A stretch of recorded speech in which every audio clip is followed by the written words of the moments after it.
हिंगबघा नांदेडकर, मी आता आहे ना नांदेड जिल्ह्यातल्या अर्धापूर तालुक्यातल्या पिंपळगाव महादेव या गावामध्ये आहे आणि माझ्यासोबत आहे त्या गावातल्या सरपंच ताई खंडागळे ताई आहेत आणि त्यांचे मिस्टर खंडागळे सर आणि त्याबरोबरच ग्राम विकास अधिकारी म्हणून असलेले इथले कदम सर आणि त्यानंतर कल्याणकर सर यांच्या उपसरपंच कल्याणकर सर यांच्या माध्यमातून गावाचा इतका सुंदर विकास केलेला आहे। मी तुम्हाला गाव पुढे दाखवणारच आहे, पण गाव असावं तर कसं, तर त्याचं उत्तर आहे गाव असावं महादेव पिंपळगाव सारखं।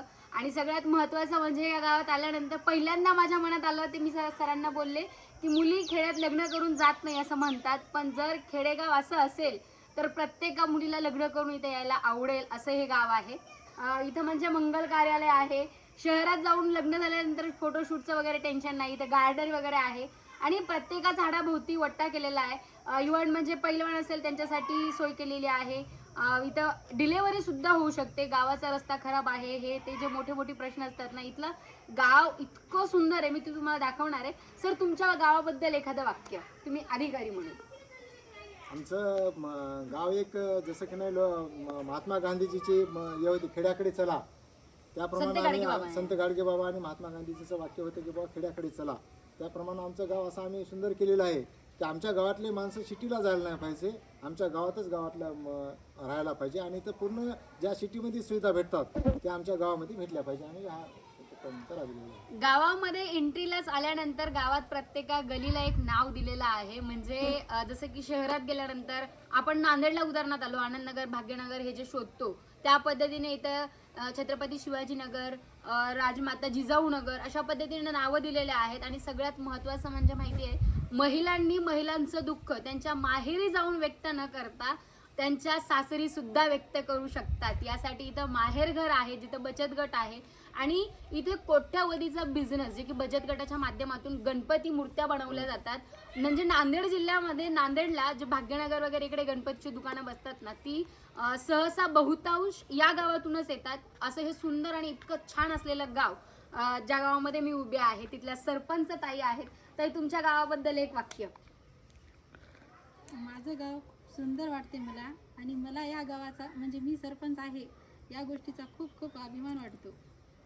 सुंदर म्हणजे अगदी लहानशा शब्दामध्ये मात्र अगदी सुंदर असं। आणि गावात प्रत्येका गल्लीत अंगणवाडी न ठेवता एका ठिकाणी अंगणवाडी आहे, इथली स्मशानभूमी आणि सगळ्यात महत्त्वाचं म्हणजे मी इथं आली होती की 50 पैशाला 1 लिटर पाणी जे की थंड आणि शुद्ध दिलं जातं आणि 25 पैशाला साधं पाणी दिलं जातं। तर असं हे सुंदर गाव ज्याची आपण सैर करूयात आणि बघूयात। आणि सगळ्यात महत्त्वाचं म्हणजे सरपंच हे जे असतात मोठमोठे बंगले बांधून घराचा विकास गावाचा विकास नसतो, पण सगळ्यात महत्त्वाचं म्हणजे इथल्या सरपंचांची घरं ही कुडाची आणि पत्राची घरं आहेत आणि इथल्या नागरिकांची घरं चांगली आहेत। म्हाताऱ्या लोकांसाठी म्हणजे आपल्या आईवडिलांनी आपल्याला झोका दिला असेल, पण त्या म्हाताऱ्या आईवडिलांनी झोका कोण द्यावा याचा विचार करून ग्राम विकास अधिकारी आणि सरपंच यांच्या माध्यमातून इथं झोके बांधलेले आहेत। आपण जे गावचे उपसरपंच आहेत त्यांना विचारूयात, काय वाटतं तुम्हाला तुमच्या गावाबद्दल? आम्हाला अभिमान वाटते, आम्हाला असं 24 तास टाईम द्यावा वाटते इथं काम करायसाठी। आम्हाला कोणाचा विरोध नाही, कोणाचाच विरोध नाही। आम्ही सकाळी 7 ते संध्याकाळी 7 पर्यंत डेली सेवा करता लोकांची। म्हणजे एखाद्या सरकारी नोकरी असेल तर त्या ठिकाणी एक टाइम असतो की 10 ते 6 जॉब, पण यांनी असं सांगतायत की यांच्या गावासाठी ह्यांना टाइमची गरज नाहीये। सकाळ होते यांची तेव्हा गावाचा विकास करता येईल कसा आणि गावातल्या लोकांना कसं सेवा देता येईल यासाठी ते सतत प्रयत्न करत असतात। आणि असे काही ठिकाणं आहेत जे ठिकाणी मी तुम्हाला दाखवणार आहे, ज्या ठिकाणी कचऱ्याचा ढेर असायचा पण आता तिथं गार्डन आहे। आणि वारकरी संप्रदायासाठी पावसात वारकरी म्हणजे भजन म्हणून आहेत, म्हणून कीर्तन करून आहेत, म्हणून इकडे जे पेंडॉल टाकलेलं आहे हे सगळं मी तुम्हाला दाखवणार आहे।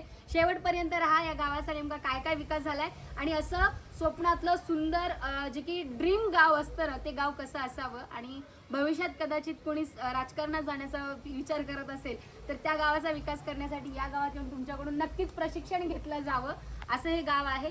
तर बघूयात आणि तुम्ही वेळ।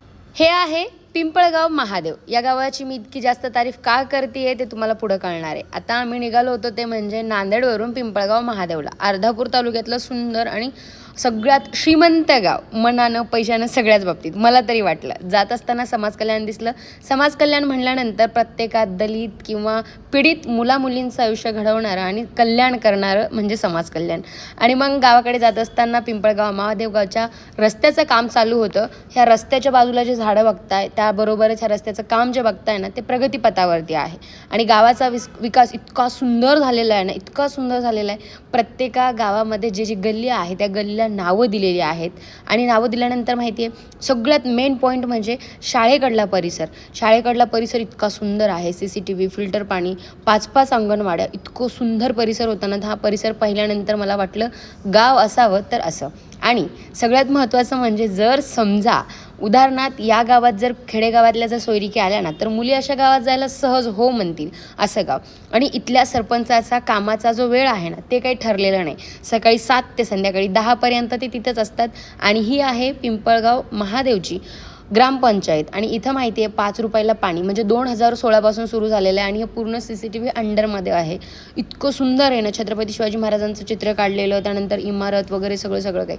म्हणजे जनावरांसाठी दवाखाना आहेच, पण माणसांचा जो दवाखाना आहे ना, खेडेगाव आहे, हे सगळं सोडून सुद्धा अक्षरशः तिथे डिलेवरी होईपर्यंत इतक्या सुविधा असलेल्या आणि अगदी सुंदर असं हॉस्पिटल आहे.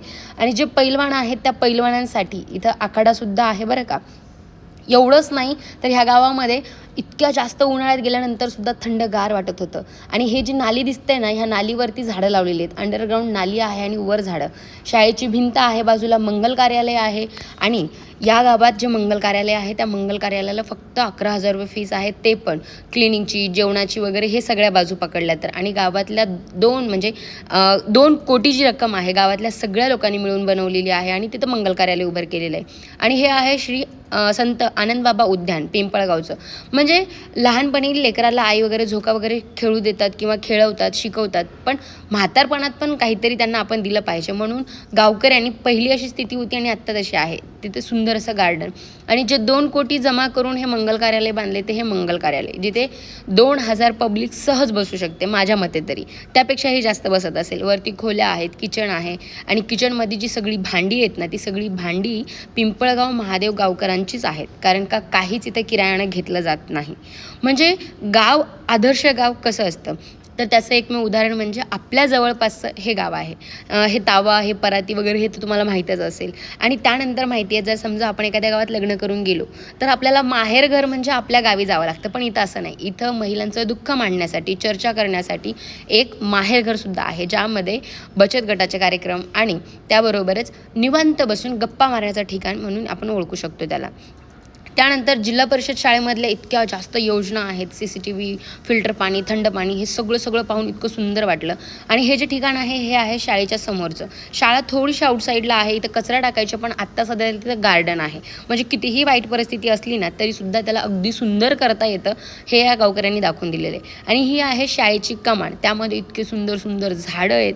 असं वाटतंय की बाबा लहानपण जगावं तर अशा शाळेमध्ये. आणि ह्या शाळेच्या भोवती लहान लेकरं खेळणं, त्यानंतर त्या प्रत्येका झाडाला जपणं, ओठा, हे सगळं जे काय आहे ना हे पाहिल्यानंतर मला वाटतं की आमदार श्रीजाताई यांच्या मतदारसंघातलं सगळ्यात सुंदर गाव म्हणायला वावगं ठरणार नाही. आणि ह्या गावामध्ये कोणतंही काम करत असताना विरोधी पक्ष किंवा विरोधी पक्षाचा अडथळा कधीच झाला नाही.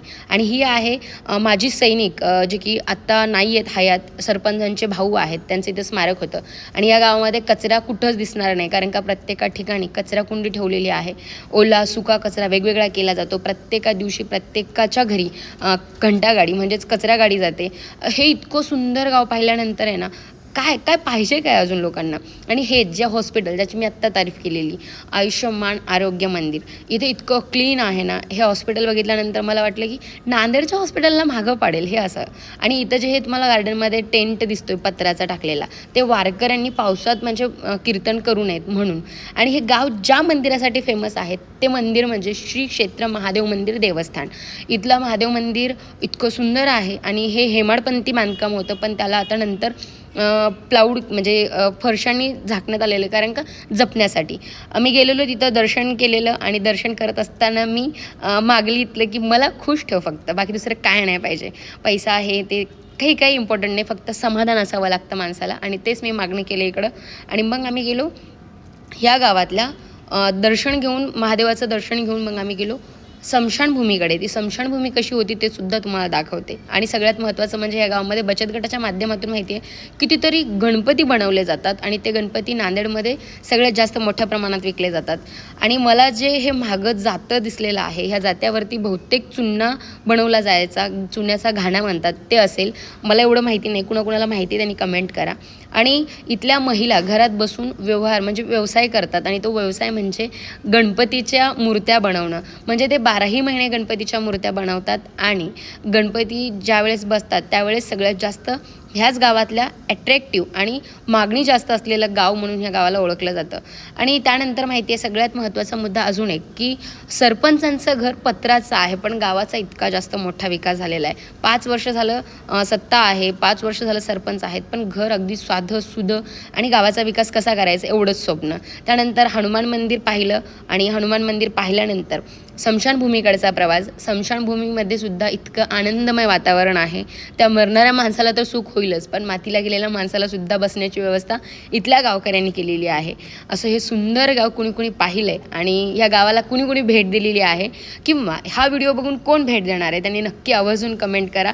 मला तरी हे गाव इतकं सुंदर वाटलं. ह्या गावाबद्दल मी 100पैकी 100 मार्क देते, कारण का मी त्या गावात गेल्यानंतर सरपंचांशी बोलताना कित्येक वेळा तरी सांगलेलं आहे की तुमचं गाव खूप सुंदर आहे, खूप सुंदर आहे, खूप सुंदर आहे. आणि हो, खरंच महादेव पिंपळगाव खूप जास्त सुंदर आहे. एकदा आवर्जून प्रत्येकाने भेट द्या, कारण का इतकं सुंदर गाव आपल्या जिल्ह्यात, आपल्या तालुक्यात बघणं तर अनिवार्य आहे. त्यासाठी पिंपळ महादेवगावकरांना विनंती आहे, असंच गाव सुंदर ठेवा, आणि सुंदर सुंदर सुंदर सुंदर ह्या गावाला माझा सुंदर असा